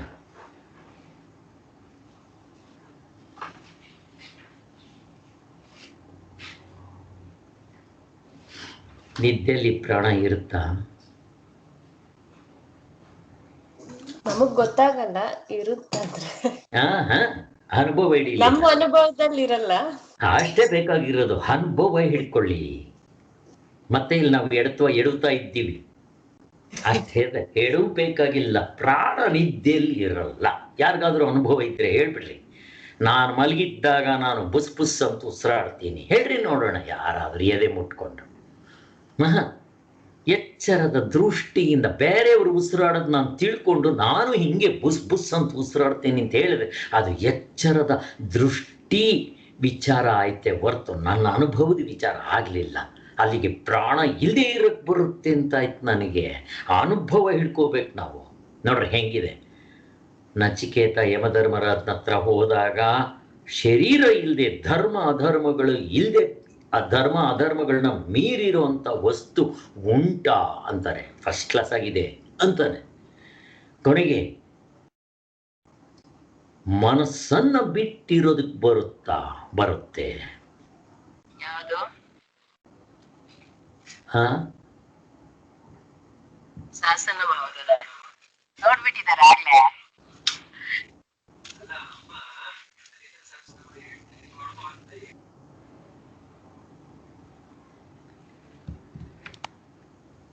ಸೊ ಅಲ್ಲಿಗೆ ಪ್ರಾಣವನ್ನ ಬಿಟ್ಟಿರಕ್ ಬರುತ್ತಾ? ಪ್ರಾಣ ಇಲ್ಲದೆ ಇದ್ರೂ ನಾನು ಬದುಕಿರ್ತೀನ ಅಂತ ಪ್ರಶ್ನೆ ಕೇಳ್ತಾನೆ ನಚಿಕೇತ ಯಮಧರ್ಮರಾಜನ್ನ. ಇನ್ನೂ ಚೆನ್ನಾಗಿರ್ಬಹುದು ಅಂತಾನೆ. ಇದೆ ಅನುಭವದ ಮಾತು. ಪ್ರಾಣ ಆಬ್ಜೆಕ್ಟ್, ನನ್ನ ಶರೀರ ಇದ್ದಂಗೆ ನನ್ನ ಎದುರುಗಡೆ ಇಟ್ಕೊಂಡು ನೋಡ್ತಾ ಇದ್ದೀನಿ. ನನ್ನ ಪ್ರಾಣನ ಡಿಸೆಕ್ಟ್ ಮಾಡ್ಬೋದು, ಬೇಕಾದರೆ ಕಡಿಮೆ ಮಾಡ್ಬೋದು, ಜಾಸ್ತಿ ಮಾಡ್ಬೋದು. ಪ್ರಾಣ ಅಪಾನ ವ್ಯಾನ ಸಮಾನ. ಅವರೇ ಹೇಳ್ತಾರೆ ನಾಡಿಗಳಲ್ಲಿ ಪ್ರಾಣ ಹರಿಯುತ್ತಲ್ವ, ಅದು ಏರುಪೇರಾಗೋದ್ರಿಂದ ಕಾಯಿಲೆ ಬರುತ್ತೆ. ಕೆಲವು ಸಾರಿ ನಿಂತು ಅಬ್ಸ್ಟ್ರಕ್ಟ್ ಆಗಿಬಿಟ್ಟಿರುತ್ತೆ, ಮುಂದಕ್ಕೆ ಪ್ರಾಣವೇ ಹರಿಯಲ್ಲ. ಇನ್ನು ಕೆಲವು ಸಾರಿ ಫಾಸ್ಟಾಗಿ ಹರಿತಾ ಇರುತ್ತೆ, ಇನ್ನು ಕೆಲವು ಸಾರಿ ಸ್ಲೋಗಿ ಹರಿತಾ ಇರುತ್ತೆ. ಏನಾದರೂ ತೊಂದರೆ, ಅದು ಒಂದೇ ಸಮ ಹರಿತಾ ಇರಬೇಕಂತೆ ನಾಡಿಗಳಲ್ಲಿ ಪ್ರಾಣ. ಆವಾಗ ಆರೋಗ್ಯ ಚೆನ್ನಾಗಿರುತ್ತೆ ಅಂತ ಹೇಳ್ತಾರೆ. ನೋಡ್ರಿ, ಪ್ರಾಣವನ್ನು ಹೆಚ್ಚು ಕಡಿಮೆ ಮಾಡೋದ್ರಿಂದ ಕೂಡ ನಾವು ಕಾಯಿಲೆ ವಾಸಿ ಮಾಡ್ಕೋಬಹುದು ಅನ್ನೋದನ್ನು ಹೇಳ್ತಾರೆ. ಈ ಡಾಕ್ಟರ್ ನಾಗರತ್ನ ಅವರು PK ಸಾಯಿಂಗಾರ್ ಅವರು ಆಶ್ರಮ ಓಪನ್ ಮಾಡೋಕ್ಕೆ ಬದಲು ಎಲ್ಲ ಕಡೆ ಹೋಗಿ ನೋಡ್ಕೊಂಬಂದರು. BK ಸಾಯಿಂಗಾರ್ ಅವರ ಆಶ್ರಮಕ್ಕೆ ಹೋಗಿದ್ದರಂತೆ ಬಾಂಬೆಲಿ. ಹೋಗಿದ್ದಾಗ ಅಲ್ಲಿ ಒಬ್ಬ ಯಾಕೋ ಬರಲಿಲ್ಲ ನಿನ್ನೆ ಅಂತಂದರೆ, ಸ್ವಾಮಿ ಈಗಲೂ ನನಗೆ ಬೇದಿ ಆಗ್ತಾ ಇದೆ ಅಂತೆ. ಎಷ್ಟು ಸಾರಿ ಆಯಿತು ಬೆಳಗ್ಗೆಯಿಂದ ಅಂದ್ರಂತೆ, ಒಂದು 10 ಸಲ ಆಯಿತು ಅಂದ್ರಂತೆ. ಬಾಯಿಲಿ ಅಂತ ಹೇಳಿದ್ದೆ ಅವನ್ನ ಗೋಡೆಗೆ ಮಲಗಿಸ್ಬಿಟ್ಟು ಕಾಲನ್ನ ಎತ್ತು ಗೋಡೆಗೆ ಇಟ್ಬಿಟ್ರಂತೆ. ಅರ್ಧ ಗಂಟೆನೋ 1 ಗಂಟೆನೋ ಬಿಟ್ಟು ಕೆಳಗೆ ಕೀಳಿಸಿ ಬೇದಿನೇ ಇಲ್ಲ ಎಂಥದೂ ಇಲ್ಲ ಅಂದರೆ ತಾವಾಗಲಿಂದ ಅವನಿಗೆ ಬೇದಿನೇ ಇಲ್ಲ. ಇಲ್ಲಿ ಏನು ಮಾಡಿದ್ರು ಅವರು? ಬೇದಿ ಆಗಬೇಕಾದ್ರೆ ನಮ್ಮ ಅಪಾರ ವಾಯು ಫಾಸ್ಟಾಗಿ ಹರಿತಾ ಇತ್ತು. ಇವರೇನು ಮಾಡಿದ್ರು? ಕಾಲುಗಳನ್ನ ಗೋಡೆಗಿಟ್ಟು ಅಪಾರ ವಾಯು ಫಾಸ್ಟಾಗಿ ಹರಿಯೋದನ್ನು ಮತ್ತೆ ನಾರ್ಮಲೈಸ್ ಮಾಡಿಬಿಟ್ರು 1 ಗಂಟೆ. ಅದು ಹಿಂದಕ್ಕೆ ಹರಿದು ಫಾಸ್ಟಾಗಿದ್ದಿದ್ದು ಸ್ಲೋ ಡೌನ್ ಆಯಿತು. ಅವನಿಗೆ ಬೇದಿ ನಿಂತೋಯ್ತಂತೆ. ಇದೆ ಡಾಕ್ಟರ್ ನಾಗರತ್ನ ಅವರು ಹೇಳ್ತಾ ಇದ್ರು. ನೋಡ್ರಿ, ಪ್ರಾಣಗಳಿಂದ ನಮಗೆ ಕಾಯಿಲೆಗಳು ಬರೋದಕ್ಕೆ ಅದನ್ನೇ ಹೇಳೋದು ಆಯುರ್ವೇದದಲ್ಲಿ. ನಾವು ಏನೇನೋ ಡಯಾಗ್ನೋಸ್ ಮಾಡ್ತೀವಿ, ಇನ್ಫೆಕ್ಷನ್ನು, ಮಣ್ಣು ಮಸಿ ಅಂತ ಇರಲಿ, ಅವನ್ನೆಲ್ಲ ಒಪ್ಕೊಂಡ್ಬಿಡ್ತಾರೆ ಅವರು. ಆದರೆ ಈ ಪ್ರಾಣಗಳು ಏರುಪೇರಾಗೋದ್ರಿಂದ ಯೋಗದಿಂದ ನಮ್ಗೆ ಹೆಂಗಪ್ಪ ಕಾಯಿಲೆ ವಾಸಿ ಆಗುತ್ತೆ ಅಂದರೆ ಹಿಂಗೆ. ಪ್ರಾಣದಲ್ಲಿ ಒಟ್ಟು 72,000 ನಾಡಿಗಳಿದೆ. ಆ 72,000ನೋ 72 ಲಕ್ಷನೋ 72,000. ಆ 72,000 ನಾಡಿಗಳಲ್ಲಿ ಪ್ರಾಣಗಳು ಹರಿಯುವಾಗ ಏರುಪೇರಾಗಬಾರ್ದು, ಅದು ಒಂದೇ ಥರ ಹರಿಬೇಕು. ಇದನ್ನು ಹೆಂಗೆ ನೋಡ್ಕೋಬೇಕು ನೀವು? ಒಂದು ಮೂಗು ಮುಚ್ಚಿ ಇಲ್ಲಿ ಉಸಿರಾಡೋದನ್ನು ನೋಡ್ಕೊಳ್ರಿ. ಲೆಫ್ಟ್ ನಾಸ್ಟ್ರಲ್ಲು ಕ್ಲಿಯರ್ ಆಗಿದೆಯಾ ಇಲ್ಲ ಚೆನ್ನಾಗಿ ಗೊತ್ತಾಗುತ್ತೆ.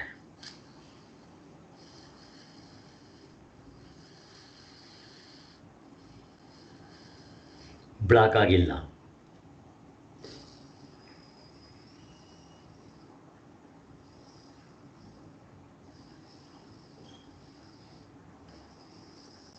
ನೀವೇ ಆಮೇಲೆ ನೋಡ್ಕೊಳ್ಳಿ, ಒಂದೊಂದೇ ಮುಚ್ಚಿ. ಯಾವಾಗಲೂ ಒಂದು ಬ್ಲಾಕ್ ಆಗಿರುತ್ತೆ ನೋಡ್ರಿ, ನೀವೇ ನೋಡ್ಕೊಳ್ರಿ. ಬೇಕಾದರೆ ಒಂದೇ 3 ಗಂಟೆಗೆ ಒಂದು ಸಾರಿ ಚೆಕ್ ಮಾಡ್ಕೊಳ್ಳಿ. ಒಂದು ಸಾರಿ ಲೆಫ್ಟ್ ನಾಸ್ಟ್ರಿಲ್ ಬ್ಲಾಕ್ ಆಗಿರುತ್ತೆ, ಇನ್ನೊಂದು ಸಾರಿ ರೈಟ್ ನಾಸ್ಟ್ರಿಲ್ ಬ್ಲಾಕ್ ಆಗಿರುತ್ತೆ. ನಾಡಿ ಶುದ್ಧಿ ಹೇಗೆ ಮಾಡ್ತೀರ? ಆವಾಗ ಬ್ಲಾಕ್ ಆಗಿದ್ದಾಗ ಮಾಡೋಕ್ಕಾಗೋದಿಲ್ಲ. ನಾಡಿ ಶುದ್ಧಿ ಯಾವಾಗ ಮಾಡಿದ್ರೂ ಕೂಡ ನಿಮಗೆ 2 ಕಡೆ ಕ್ಲಿಯರ್ ಆಗಿರಬೇಕು. ನೋಡ್ಕೊಳ್ಳಿ ಬೇಕಾದರೆ. ಅಲ್ಲಿ ಏನಾಗ್ತಾ ಇದೆ? ಪ್ರಾಣಗಳು ಹೆಪಸಾಯ್ಡ್ ಫ್ಲೋ, ನಾಡಿ ಶುದ್ಧಿ ಅದಕ್ಕೆ ಹೇಳಿದ್ದು, ಪಾತಂಜಲ ಮಹರ್ಷಿಗಳು ಹೇಳಿದ್ದು ಬರೀ ನಾಡಿ ಶುದ್ಧಿ ಪ್ರಾಣಾಯಾಮ ಬಿಟ್ಟರೆ ಇನ್ನು ಅವರು ತುಸುಕ್ ಪಿಸುಕ್ ಅಂತ ಅನ್ನಲಿಲ್ಲ. ಅದರಲ್ಲಿ ಅಂತರ್ಕುಂಭಕ ಬಾಹ್ಯ ಕುಂಭಕ ಇಷ್ಟನ್ನು ಹೇಳಿದ್ರು, ಅಷ್ಟು ಬಿಟ್ಟರೆ ಇನ್ನೇನು ಹೇಳಿಲ್ಲ. ಇರಲಿ, ಎಲ್ಲಿಂದ ಎಲ್ಲಿಗೋ ಹೋಗ್ತಾ ಇದೆ, ನಾವು ಮುಂದಕ್ಕೆ ಹೋಗೋಣ. ಒಟ್ಟಿನಲ್ಲಿ ಈ ಪ್ರಾಣವನ್ನು ಕೂಡ ನಮ್ಮ ಪ್ರಾಣ ಇಲ್ದರೂ ನನಗಿರಕ್ಕೆ ಬರುತ್ತೆ, ಅದು ನನಗೆ ಆಬ್ಜೆಕ್ಟ್. ಈಗ ಈ ಆಬ್ಜೆಕ್ಟ್ ಹಿಡ್ಕೊಂಡು ಇವರು ಸಬ್ಜೆಕ್ಟ್ನ ಹುಡ್ಕಕ್ಕೆ ಹೋಗ್ತಾ ಇದ್ದಾರಲ್ಲ, ಸಿಗುತ್ತಾ? ಇಲ್ಲಿವರೆಗೂ ಮಾಡಿರೋ ತಪ್ಪನ್ನೇ ಇವಾಗ ಪ್ರಾಣವನ್ನು ಇಟ್ಕೊಂಡು ಹುಡ್ಕಕ್ಕೆ ಹೋಗ್ತಾ ಇದ್ದಾರೆ. ವಸ್ತುಗಳನ್ನೆಲ್ಲ ಹುಡ್ಕಿದ್ರು, ಸಿಗಲಿಲ್ಲ. ವಸ್ತುಗಳು ಅಂದರೆ ಯಾವುದು? ಆದಿ ದೈವಿಕ ಆದಿ ಭೌತಿಕ ಎರಡನ್ನೂ ಇಟ್ಕೊಂಡು ನೋಡೋಕೆ ಹೋದ್ರು, ಸಿಗಲಿಲ್ಲ. ಆಧ್ಯಾತ್ಮಿಕ ಪ್ರಪಂಚದಲ್ಲಿ ನೋಡೋಕ್ಕೆ ಶುರು ಮಾಡಿದ್ರು, ಹಿಂದಕ್ಕೆ ಬಂದುಬಿಟ್ರು, ಮನಸ್ಸನ್ನೇ ಹಿಡ್ಕೊಂಡ್ರು ಯಾರೋ ಬುದ್ಧಿಸಮ್ನವರು, ಸಿಗಲಿಲ್ಲ. ಇನ್ನು ಪ್ರಾಣವನ್ನು ಇಟ್ಕೊಳಕ್ಕೆ ಬರ್ತಾ ಇದ್ದಾರೆ. ಯಾಕೆ ಅಂತಂದರೆ ಪ್ರಾಣ ಇದ್ರೇ ಅದಕ್ಕೆ ಬೆಲೆ ಶರೀರಕ್ಕೆ. ಪ್ರಾಣ ಇಲ್ಲ ಅಂದರೆ ತಗೊಂಡು ಊತಾಕ್ಬಿಡ್ರಿ, ಸುಟ್ಟಾಕ್ಬಿಡ್ರಿ ಅಂತ ಹೇಳ್ತಾರೆ ಅಂತೇಳಿ ಈ ಪ್ರಾಣವನ್ನು ಇಟ್ಕೊಂಡು ನೋಡೋಕೆ ಬರ್ತಾ ಇದ್ದಾರೆ. ಇವ್ರಿಗೆ ಸಿಗುತ್ತಾ ಉತ್ತರ? ಸಿಗೋದಿಲ್ಲ. ನಮಗೆ ಗೊತ್ತು. ಯಾಕೆ? ನಾವು ಚೆನ್ನಾಗಿ ಬಿಡಿಸ್ಕೊಂಡಿದ್ದೀವಿ ನೋಡ್ರಿ. ಆ ಅನುಭವದಿಂದ ನೋಡಿದ್ರೆ ಉತ್ತರ ನಮಗೇ ಗೊತ್ತಿರುತ್ತೆ. ಇವ್ರು ಏನು ಸರ್ಕಸ್ ಮಾಡ್ತಾ ಇದ್ದಾರೆ ಅನ್ನೋದು ನಮ್ಗೆ ಅರ್ಥ ಆಗ್ಬಿಡುತ್ತೆ. ಆದ್ದರಿಂದ ಈಗ ಜ್ಞಾನವೆಂಬುದು ಪ್ರಾಣಕ್ಕೆ ಸಂಬಂಧಪಟ್ಟಿರುವ ವಾದವನ್ನು ಪರೀಕ್ಷೆಗೆ ತೆಗೆದುಕೋಬೇಕಾಗಿದೆ. ನಾವು ಶರೀರ, ನಮ್ಮ ಪಂಚಕೋಶಗಳಲ್ಲಿ ಎಲ್ಲವನ್ನೂ ಹೇಳ್ತಾ ಹೋದ್ರವರು. ಈಗ ಉದಾಹರಣೆಗೆ ಶರೀರ ಇದೆ, ಪ್ರಾಣ ಇಲ್ಲ, ತಗೊಂಡೋಗಿ ಊತಾಕ್ಬಿಡ್ತಾರೆ. ಅಲ್ಲಿಗೆ ಶರೀರಕ್ಕಿಂತ ಪ್ರಾಣ ಮುಖ್ಯ. ಶರೀರನೂ ಇದೆ, ಪ್ರಾಣವೂ ಇದೆ. ಮನಸ್ಸಿಲ್ಲ, ಕೋಮ. ಏನಾಯಿತು? ಉಪಯೋಗ ಬಂತ? ಕೋಮದಲ್ಲಿದ್ದಾನೆ. ಶರೀರ ಇದೆ, ಉಸಿರಾಡ್ತಾ ಇದ್ದಾನೆ, ಮನಸ್ಸಿಲ್ಲ, ಕೋಮಗೆ ಹೋಗ್ಬಿಟ್ಟಿದ್ದಾನೆ. ಆವಾಗಲೂ ಅದು ವೆಜಿಟೇಬಲ್. ಏನು ವೆಜಿಟೇಬಲ್? ಅದು ವೇಸ್ಟ್ ವೆಜಿಟೇಬಲ್. ಸುಮ್ಮನೆ ಅದು ವೇಸ್ಟ್ ಅಂತೀವಲ್ಲ, ಹಾಗೆ ಬರ್ಬೋದು. ಅಕಸ್ಮಾತ್ 10 ವರ್ಷ ಆದಮೇಲೆ ಮತ್ತೆ ಅವನು ಕಾನ್ಷಿಯಸ್ ಬರ್ಬೋದು. ಏನೇ ಬರಲಿ, ಅವನು ಕೇಳಿ ನಿದ್ದೆ ಮಾಡ್ದಂಗೆ ಅವನಿಗೆಲ್ಲ ಗೊತ್ತಿರುತ್ತೆ. ಅವನಿಗೆ ಗೊತ್ತಿರುತ್ತೆ ಅಂತಂದರೆ ನಾನು ಮಲಗಿದ್ದೆ, ಎದ್ದೆ ನೋಡಿ, ಅವನ ಅನುಭವ ಹಾಗೇ ಇರುತ್ತೆ. ಅವನು ಒಂದು ದಿನ ಮಲಗಲಿ, 15 ವರ್ಷ ಮಲಗಲಿ, ಅದೇ ಅನುಭವ. ಈಗ ಶರೀರ ಇದೆ, ಪ್ರಾಣ ಇದೆ, ಮನಸ್ಸೂ ಇದೆ. ಬುದ್ಧಿ ಕೆಟ್ಟೋಗ್ಬಿಟ್ಟಿದೆ, ಮೆಂಟಲ್ ಹಾಸ್ಪಿಟಲ್ನಲ್ಲಿದ್ದಾರೆ. ಏನಾದರೂ ಉಪಯೋಗ ಬರ್ತಾನ? ಎಗೈನ್ ವೇಸ್ಟ್ ವೆಜಿಟೇಬಲ್ ಬಿಸಾಕಿ. ನೋಡ್ರಿ ಹೆಂಗಿದೆ. ಅಲ್ಲಿಗೆ ಇವು ಎಲ್ಲ ಸರಿಯಾಗಿ ಕೆಲಸ ಮಾಡ್ತಾ ಇದ್ರೆ ಅಂತ. ಕೊನೆಗೆ ಅದಾದಮೇಲೆ ಅನ್ನಮಯ, ಪ್ರಾಣಮಯ, ವಿಜ್ಞಾನಮಯ, ಮನೋಮಯ, ವಿಜ್ಞಾನಮಯ, ಮನಸ್ಸು ಬುದ್ಧಿ ಹೋದರು. ಆಮೇಲೆ ಆನಂದವನ್ನೂ ಹೋದರು. ಪ್ರತಿಯೊಬ್ಬ ಮನುಷ್ಯನಿಗೂ ಆನಂದವೇ ಬೇಕಾಗಿರೋದು ಅಂತ ಹೇಳಿ ಆ ಆನಂದ ಅಂತ ಹಿಡಿದ್ರು.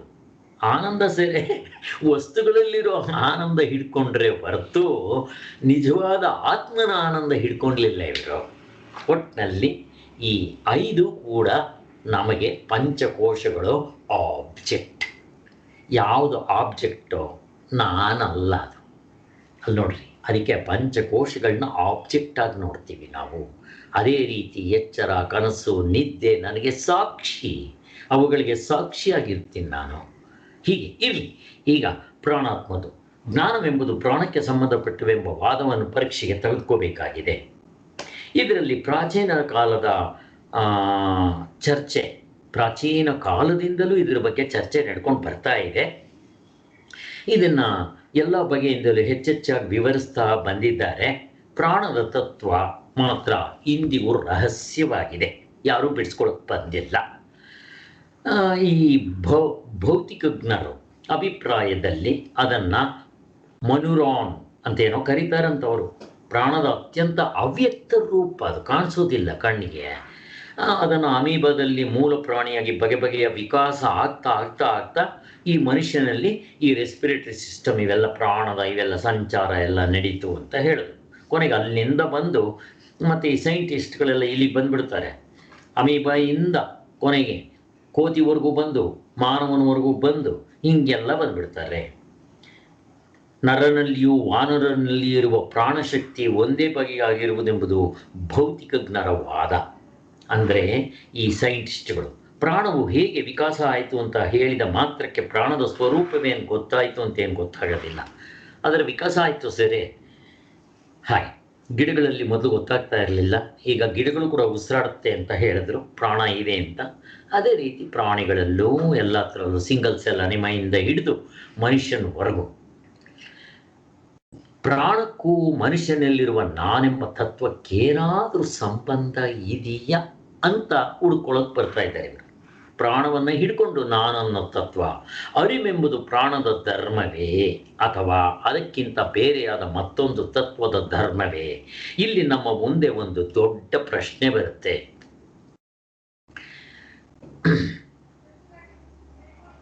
ಈ ಪ್ರಾಣ ಅನ್ನೋದು ನಾನು ಇದ್ದೀನಲ್ಲ, ಅದಕ್ಕೂ ಇದಕ್ಕೇನಾದರೂ ಸಂಬಂಧ ಇದೆಯಾ ಅಂತ. ಮತ್ತು ಅದಕ್ಕೂ ನಾನು ಅಂತಂದಿದ ತಕ್ಷಣ ಇವರು ಅರಿವನ್ನು ಹಾಗೆ ಸೇರಿಸ್ಬಿಟ್ರು. ಅರಿವೆಂಬುದು ಪ್ರಾಣದ ಧರ್ಮವ ಅಥವಾ ಅದಕ್ಕಿಂತ ಬೇರೆಯಾದ ಮತ್ತೊಂದು ಧರ್ಮನ ಅನ್ನೋ ಪ್ರಶ್ನೆ ಎದ್ದು ಬರುತ್ತೆ. ನಮಗೆ ಈ ಪ್ರಶ್ನೆ ಬರೋದಿಲ್ಲ. ಯಾಕೆ ಅಂದರೆ ನಾನೆಂಬ ತತ್ವ ಅಂತೂ ಅಲ್ಲ ಪ್ರಾಣ. ಯಾಕೆ? ನನಗದು ಆಬ್ಜೆಕ್ಟು. ಯಾವಾಗ ಆಬ್ಜೆಕ್ಟ್ ಆಯಿತೋ ನಾನು ಸಬ್ಜೆಕ್ಟ್ ಯಾವಾಗಲೂ. ನಮಗಲ್ಲ ಪ್ರಶ್ನೆ, ಅವರು ನಮಗೆ ಗೊತ್ತಾಗ್ಬಿಟ್ಟಿದೆ ಉತ್ತರ, ಆದ್ದರಿಂದ ನಮ್ಗೆ ಅದರ ತೊಂದರೆನೇ ಇಲ್ಲ. ಇನ್ನು ಈ ವೆಸ್ಟರ್ನ್ ಫಿಲಾಸಫರ್ಸ್ನಲ್ಲಿ ಒಬ್ಬ ಇದ್ದಾನೆ. ಅವನು ನಮ್ಮಲ್ಲಿ ಹೇಗೆ ವೈಶೇಷಿಕರನ್ನ ತಾರ್ಕಿಕರು ಅಂತ ಕರಿತೀವೋ, ವೆಸ್ಟರ್ನ್ ಫಿಲಾಸಫರ್ನಲ್ಲಿ ಹೆನ್ರಿ ಬರ್ಗನ್ ಅಂತ ಒಬ್ಬ ಇದ್ದಾನೆ, ಬರ್ಗ್ಸನ್ ಅಂತ. ಅವನು ತಾರ್ಕಿಕರ ಥರ ಅವನು ಎಲ್ಲಿವರೆಗೂ ಬಂದ್ಬಿಡ್ತಾನೆ ಅಂತ ಹತ್ತತ್ರ ನಮ್ಮ ವೇದಾಂತದ ಥರ ಬಂದ್ಬಿಡ್ತಾನೆ. ಅವನು ಹೇಳೋದು ನೋಡಿದ್ರೆ ಏನು ನಮ್ಗೆ ಹತ್ತಿರ ಬಂದ್ಬಿಟ್ಟಂಗೆ ಇದ್ಬಿಟ್ಟಿದ್ದಾನೆ. ಇವನು ಆತ್ಮನ ಕಂಡಿಡಿಬೋದು ಅಂತ ಅನಿಸುತ್ತೆ, ಬಟ್ ಕಂಡುಹಿಡಿಯೋಕ್ಕೆ ಬರಲಿಲ್ಲ. ನೋಡಿ ಅವನೇನು ಹೇಳ್ತಾನೆ ಅನ್ನೋದು. ಪ್ರಾಣ ಅನ್ನೋದೇನಪ್ಪ, ಅದನ್ನೊಂದು ಈ ವೈಶೇಷಿಕರು ಹೇಳ್ತಾರಲ್ಲ, ದ್ರವ್ಯ ಗುಣ ಕರ್ಮ ಸಾಮಾನ್ಯ ಅಂತ ಮುಂತ ಕೇಳಿದ್ರೆ ಅವನ ಉತ್ತರ ಏನಪ್ಪ ಅಂದರೆ ಅದು ಕೇಳೋ ಪ್ರಶ್ನೆನೇ ಸರಿ ಇಲ್ಲ. ಯಾಕೆ ಅಂದರೆ ನಮಗೆ ಹೊರಗಿನ ಪ್ರಪಂಚದಲ್ಲಿ ಕಾಣಬರುವ ವಸ್ತುಗಳು ಒಂದಕ್ಕೊಂದು ಹೊರಚಾಗಿ ಬಯಲಿನಲ್ಲಿದ್ದುಕೊಂಡಿರುವುದೆಂದು ಹೊರಗಡೆ ಇರೋ ವಸ್ತುಗಳು ಹೇಳಿಬೇಕಾದ ನೀವು. ಅವು ಧರ್ಮ ಗುಣ, ಅವಕ್ಕೆ ಗುಣ ಇದೆ ಎಲ್ಲ. ನಾನೇ ಅದಾಗಿದ್ದೀನಿ ಪ್ರಾಣ ಇಲ್ದಿದ್ದರೆ ನನಗಿರೋಕ್ಕೆ ಬರೋಲ್ಲ. ಅಂಥದ್ದನ್ನು ಧರ್ಮ ಗುಣ ಮತ್ತು ಸಾಮಾನ್ಯ ವಿಶೇಷ ಹಿಂಗೇನಾದರೂ ಹೇಳಕ್ಕೆ ಬರುತ್ತಾ? ಹುಚ್ಚರು ಅಂತಾರೆ ಅಂತ ಅವನು ನೋಡ್ರಿ, ಅವನದನ್ನು ಅಲ್ಲಿ ಹೋಗೋಕ್ಕೆ ಬಿಡೋದಿಲ್ಲ. ಇರಲಿ, ಅವುಗಳಲ್ಲಿ ಈ ಪ್ರಶ್ನೆ ಸರಿಯಲ್ಲ. ಯಾಕೆಂದರೆ ನಮ್ಗೆ ಹೊರಗಿನ ಪ್ರಪಂಚದಲ್ಲಿ ಕಾಣಬರುವ ವಸ್ತುಗಳು ಒಂದಕ್ಕೊಂದು ಹೊರಚಾಗಿ ಬಯಲಿನಲ್ಲಿದ್ದುಕೊಂಡಿರುವೆಂದು ಅವು ಹೊರಗಡೆ ಅವುಗಳು ಕಾಲದಲ್ಲಿ ಬೇರೆ ಬೇರೆ ಮಾರ್ಪಾಡುಗಳು ಹೊಂದುತ್ತಾ ಇರುತ್ತೆ. ನೋಡ್ರಿ ಅವನೇನು ಹೇಳ್ತಾನೆ ಅಂತ ಅನ್ನೋದು. ಈ ಕಾಲ ದೇಶ ಮಾರ್ಪಾಡಾಗ್ತಾ ಇದೆ ಅಂತಲೂ ಹೇಳ್ತಾನೆ. ನಾವು ಭಾವಿಸಿರ್ತೀವಿ, ಎಲ್ಲ ಭಾವಿಸ್ಕೋಬೇಕಿವರು. ಕಾಲದ ಬೇರೆ ಬೇರೆ ಕ್ಷಣಗಳಲ್ಲಿ ವಸ್ತುವು ಒಂದೊಂದು ಸ್ಥಿತಿಯನ್ನು ಪಡಿತಾ ಇರುತ್ತೆ. ಕಾಲ ಬದಲಾವಣೆ ಆದಂಗೆ ವಸ್ತುಗಳು ಕೂಡ ಬದಲಾವಣೆ ಆಗ್ತಾ ಹೋಗ್ತಾ ಇರುತ್ತೆ. ಹೇಗೆ ಮುತ್ತುಗಳನ್ನ ಪೋಣಿಸಿರೋ ಹಾಗೆ ಬಂದಿರುವ ದಾರದ ಹಾಗೆ ಒಂದೇ ರೂಪದಲ್ಲಿ ಇದ್ದುಕೊಂಡಿರುವ ಯಾವುದೋ ಒಂದು ದ್ರವ್ಯವು ಅದರಲ್ಲಿ ಇದ್ದುಕೊಂಡಿರುವುದೆಂದು ನಾವು ಎಣಿಸುತ್ತಿರುತ್ತೇವೆ.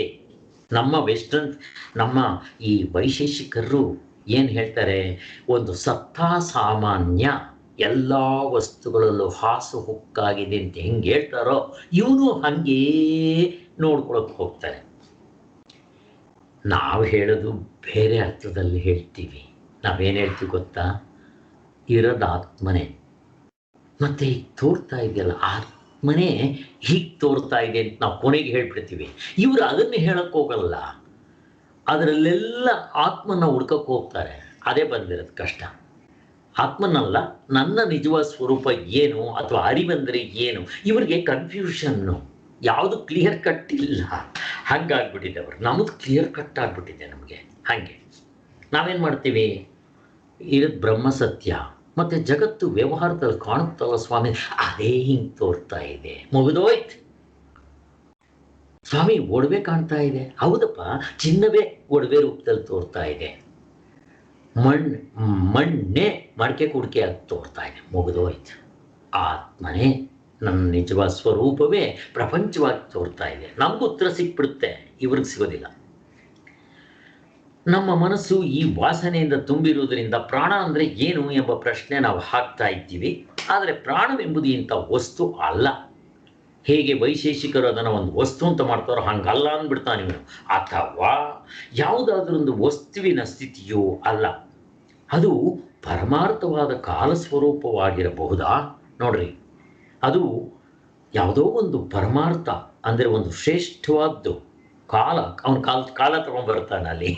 ಪರಮಾತ್ಮ ಕಾಲದಲ್ಲಿರಲ್ಲ, ಕಾಲ ಸ್ವರೂಪವಾಗಿರುವುದಾ ಎಂದರೆ ಎಡೆಬಿಡದೆ ಆಗುತ್ತಿರುವ ಮಾರ್ಪಾಡು ಮತ್ತು ಚಲನೆ ಆಗಿರುವುದಾ? ನೋಡ್ರಿ, ಅವನು ಎಷ್ಟು ಯೋಚನೆ ಮಾಡ್ತಾನೆ. ಅವನು ವೆಸ್ಟರ್ನ್ ಫಿಲಾಸಫರ್, ಅವನಿಗೆ ವೇದದ ಗಂಧ ಗೊತ್ತಿಲ್ಲ, ಏನು ಗೊತ್ತಿಲ್ಲ. ಕಾಲವೆಂದರೆ ಹೊರಗಿನ ವಸ್ತುಗಳ ಮಾರ್ಪಾಡಿನ ವೇಗವನ್ನು ತಿಳಿಸುವ ಒಂದಾನೊಂದು ಅಳತೆ ಅಂತ ಭಾವಿಸ್ಕೋಬಹುದು. ಕಾಲ ಅಂದರೆ ಅವನೇನು ಹೇಳ್ತಾನೆ, ಎರಡು ಕಾಲ ಬದಲಾವಣೆ ಆಗ್ತಾ ಇರ್ತಲ್ವ, ಅದನ್ನು ಅವನು ಹೇಳ್ತಾ ಇದ್ದಾನೆ. ಮತ್ತು ವಸ್ತುಗಳ ಸ್ವರೂಪವನ್ನು ನಿರ್ಧರಿಸುವಾಗ ಕಾಲವನ್ನು ಲೆಕ್ಕಕ್ಕೆ ತೆಗೆದುಕೊಳ್ಳದೇ ವಿಚಾರ ಮಾಡುವುದಕ್ಕೆ ಹೊರಡುವೆವು. ಅದರ ವೇಗವು ಹೆಚ್ಚು ಅಥವಾ ಕಡಿಮೆ ಆಗಿರುವುದೆಂದು ಮತ್ತೊಂದರ ಹೋಲಿಕೆಯಿಂದ ಹೇಳಬಹುದಾಗಿರುವುದು. ಆದರೆ ಅದು ನಿಜವಾದ ಕಾಲವಲ್ಲ. ನೋಡ್ರಿ, ಅವನು ಎಲ್ಲಿಗೆ ಬರ್ತಾನೆ ನೋಡ್ರಿ. ಕಾಲನ ಅವನು ಒಪ್ತಾ ಇಲ್ಲ. ಅವನು ಕಾಲ, ದೇಶ ಇವು ರಿಲೇಟಿವ್ ಟರ್ಮ್ ಅಂದ್ಬಿಡ್ತಾನೆ ಅವನು. ವೇದಾಂತ ಗೊತ್ತಿಲ್ಲ, ಏನು ಗೊತ್ತಿಲ್ಲ, ಅವನು ಅದು ಹೆಂಗೆ ಹೇಳ್ತಾನೋ ಗೊತ್ತಿಲ್ಲ. ಒಟ್ಟಿನಲ್ಲಿ ತರ್ಕಾನೆ ಇವ್ರದೂ. ಈ ಪರಮಾರ್ಥವಾದ ಕಾಲವೆಂದರೆ ಅಖಂಡವಾಗಿ ಹರಿಯುತ್ತಿರುವ ಪ್ರಾಣ ಪ್ರವಾಹವೇ. ಅವನಿಗೆಲ್ಲ ಪ್ರಶ್ನೆ, ಉತ್ತರ ಸಿಗ್ತಾ ಇಲ್ಲ. ಈ ಪ್ರಾಣವೇ ನಮ್ಮ ಸ್ವರೂಪವಾ? ಈ ಪ್ರಾಣ ಅಂತ ಏನು ಹೇಳ್ತೀವೋ ಅದೇ ನಮ್ಮ ನಿಜವಾದ ಸ್ವರೂಪವಾ ಅಂತ ಅಲ್ಲಿವರೆಗೂ ಬಂದಿದ್ದಾನೆ ಅವನು. ಭೌತಿಕ ಶಾಸ್ತ್ರದಲ್ಲಿ ಹೊರಗಿನ ವಸ್ತುಗಳ ಸ್ವರೂಪವನ್ನು ಗೊತ್ತುಪಡಿಸುವಾಗ ಒಂದೊಂದು ಪ್ರತ್ಯಯದ ಮೂಲಕ ಗೊತ್ತುಪಡಿಸ್ತಾರಲ್ವ. ಆದರೆ ಪ್ರಾಣದ ಸ್ವರೂಪವನ್ನು ಹಾಗೆ ಯಾವುದಾದರೂ ಒಂದು ಪ್ರತ್ಯಯ ಮೂಲಕ ಗೊತ್ತುಪಡಿಸುವುದಕ್ಕೆ ಆಗುವುದಿಲ್ಲ. ಅದು ನಮ್ಮ ಸ್ವರೂಪವೇ ಆಗಿರುವುದರಿಂದ ನೇರಾದ ಅನುಭವದಿಂದಲೇ ಇದನ್ನು ಸಾಕ್ಷಾತ್ಕರಿಸಿಕೊಳ್ಳಬೇಕಾಗುವುದು. ಹೀಗೆ ಅದನ್ನು ಸಾಕ್ಷಾತ್ಕರಿಸಿಕೊಂಡಾಗ ಅದು ಸತತವಾಗಿ ಹರಿಯುತ್ತಿರುವ ಪರಿಣಾಮ ಪ್ರವಾಹವೇ ಆಗಿರುವುದೆಂದು ತಿಳಿದು ಬರುತ್ತದೆ. ಇಲ್ಲಿಗೆ ಬಂದು ನಿಂತ್ಕೊತಾನೆ. ಒಟ್ಟಿನಲ್ಲಿ ಈ ಸಿದ್ಧಾಂತದಲ್ಲಿ ಪ್ರಾಣಕ್ಕೂ ಅರಿವಿಗೂ ಇರುವ ಸಂಬಂಧವೇನು ಅಂತ ಅಂದರೆ ಕೇಳಿದ್ರೆ, ಪ್ರಾಣವು ಅರಿವಿನ ಸ್ವರೂಪವೇ ಆಗಿರುತ್ತದೆ. ಪ್ರಾಣಕ್ಕೂ ಅರಿವಿಗೂ ಭೇದವಿಲ್ಲ. ನಾವು ಬದುಕಿರುವುದರಿಂದಲೇ ಪ್ರಾಣದ ಅರಿವು ನಮಗಿರುವುದು. ಹೀಗೆ ಬದುಕಿರುವುದೆಂಬುದೇ ಪ್ರಾಣದ ಅರಿವಾಗಿರುವುದರಿಂದ ಏಕಾಗ್ರತೆಯಿಂದ ಯಾವಾಗ ಬೇಕಾದರೂ ನಮ್ಮ ಪ್ರಾಣದ ಅನುಭವವನ್ನು ಪಡೆದುಕೊಳ್ಳಬಹುದಾಗುವುದು. ಒಂದಿಷ್ಟುತ್ತ ಹೇಳ್ತಾರೆ, ಪ್ರಾಣ ನಮ್ಮ ಸ್ವರೂಪ ಅಂತಾರೆ. ಈ ಅನುಭವವು ಬುದ್ಧಿ ಧರ್ಮವಲ್ಲ. ಏಕೆಂದರೆ ಯಾವುದಾದ್ರೂ ಒಂದು ಪ್ರತ್ಯಯದ ಮೂಲಕವಾಗಿ ವಸ್ತುತತ್ವವನ್ನು ಅರಿತುಕೊಳ್ಳುವುದಕ್ಕೆ ನಾವು ಉಪಯೋಗಿಸುವ ಶಕ್ತಿಗೆ ಬುದ್ಧಿ ಅಂತ ಹೆಸರು. ಇವಾಗ ಬುದ್ಧಿಗೂ ಇಟ್ಕೊಂಡು ಹೊರಡ್ತಾ ಇತ್ತು. ಬುದ್ಧಿ ವಿಚಾರ ಎಲ್ಲ ಸ್ವಲ್ಪ ಹೇಳ್ತಾನೆ ಇನ್ನು.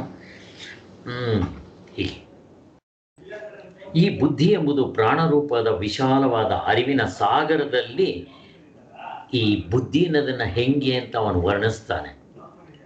ಪ್ರಾಣ ಅಂತನ್ನೋದು ವಿಶಾಲವಾದ ಸಾಗರ ಇದ್ದಂಗಂತೆ. ಆ ಸಾಗರದಲ್ಲಿ ಒಂದೊಂದು ಸಲಿ ಈ ನೀರೆಲ್ಲ ಹೆಪ್ಪು ಕಟ್ಟಿಬಿಟ್ಟು ಅಲ್ಲಿ ಮಂಜಿನ ಗಡ್ಡೆಗಳ ಹಾಗೆ ಒಂದು ಬೆಟ್ಟದ ಥರ ಕಾಣ್ಕೊಳ್ತಲ್ಲ, ಹಾಗೆ ಪ್ರಾಣದಲ್ಲಿ ಈ ಬುದ್ಧಿ ಅಂತನ್ನೋದು ಹಾಗೆ ತೋರ್ಕೊಳ್ಳುತ್ತೆ ಅಂತ ಅವನು ಇಮ್ಯಾಜಿನ್ ಮಾಡ್ತಾನ. ಅವನು ಅಂದರೆ ಇವರು ಪ್ರಾಣವನ್ನೇ ಮುಖ್ಯ ಅಂತ ಇಟ್ಕೊಂಡು ಮಾಡಕ್ಕೆ ಹೋಗ್ತಾರೆ.